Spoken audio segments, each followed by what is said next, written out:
I'm here with Chris Schaubert from the Ron Marhofer Auto Group. So Chris, what brought you to NADA in the middle of the first blizzard in 100 years?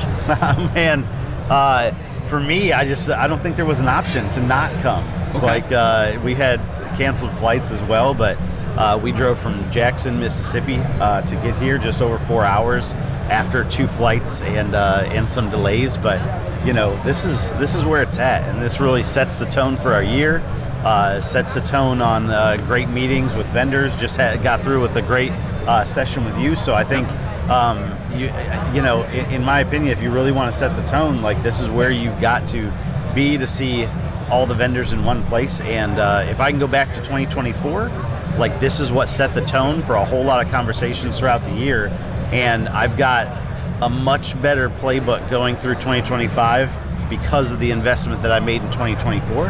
And so, you know, it just kind of got me bought into where I want to keep doing it every single year. Yeah. Sure. You know, it's funny you mentioned 2024 because it was last year in Las Vegas at NADA where I actually met you for the first time. Yeah, 100%. I had heard about you. We just hadn't connected at the dealership. I've been with the Marhofer Group for just under 2 years. So kind of, you know, we were just getting a groove of things then, and like I said, we hadn't had a chance to connect, and so, like, that's the opportunity some people are missing out on when, you know, there's a lot of business to be had out there. And although we, you know, even vendors want to stop at every single dealership, it's not always possible, or it could take a little bit longer of a time. Sure. This is where it connected. Who knows how long it would have taken after that, right? Well, that's right. And from your standpoint, it's a very efficient use of your time. You know, apart from getting here 100%. And the travel and everything, you're able to come to the convention, bounce around, see a bunch of different things that's on your, you know, checklist, so to speak. You know, rather than trying to schedule 20 appointments back at the dealership, that will take probably 2 months. 100%. And you even now, this might sound bad, but you even now as a vendor can say sometimes you've had to just show up and walk through the door to try to get in for a meeting. Not that I'm the busiest guy in the world, but it's tough sometimes. So imagine going out there and meeting with a lot of other vendors throughout the year. It's next to impossible. No, right, for sure. Yeah. What are some of your hot buttons for the show? Anything in particular that you're looking for? You know, AI, I think for the last couple years has been a hot topic. So I think just how it continues to integrate with the different programs that we're using. We have some great partners right now. So as I look through the playbook for 2025, it's meeting with those partners to just see you know, how we can advance what they've got coming up. A couple of them waited till NADA to release new items, so we're seeing it here for the first time. Sure. But then it's also looking to just see, you know, we've got to do better than we did in 2024, right? So how do I adjust the playbook to make sure that we hit those targets for 2025? And, you know, sometimes you've got to go to a fresh page and write a new play to be able to advance to that next level. And so I think that's, you know, what the target is right now. Hot buttons, I mean, anything right now from a sales perspective that will help raise our closing percentage in the drive, as far as, you know, we've really looked into and diagnosed the problem, right, that we've got for customers coming into the door.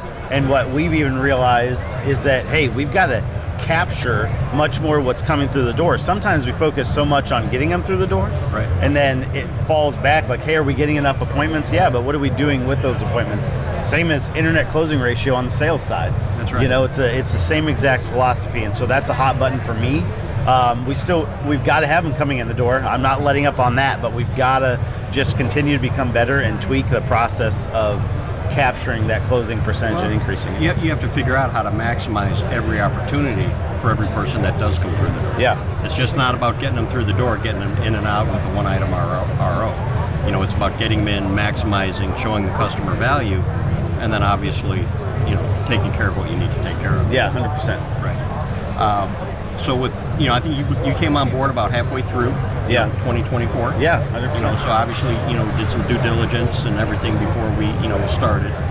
How has TVI helped you not only close out 2024, but how do you see us helping you with 2025? Well, I think it's honestly, any partnership, it's great to have good data. It's great to have a great process. It's great to have a great product, right? But I think that that's 50% of it. And the other 50% of it is the partner that you have with the rep.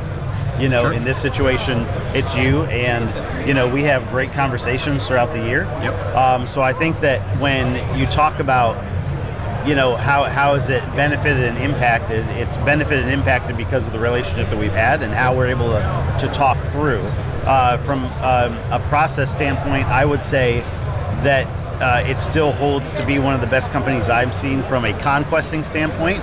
You know, you do great as well from the email follow-up. I know that there's a couple companies that are competing about that, but you have still a lot of elements combined. I talked a lot about earlier to you about condensing my vendors, right? And you've got TBI is continually looking to advance the products that you have and the offering that you bring, which I think throughout the years to come is going to show itself even more. And then hopefully, you know, what we've built already, you know, and the numbers that we start to see, we're going to see even better partnership and hopefully be able to condense a lot of what I do to be able, because I think that when you condense, you also get better data. And that's going to be the thing as we advance in AI, how much am I condensing to get better quality data? Right. Well, that's the name of the game. It all comes down to the data. And as I tell people all the time, TVI, we're a data company that does marketing. You know, and it takes marrying the two together to really be effective. I know, I see you all the time on LinkedIn. I know you're very active in LinkedIn. I know you post, you have a great following.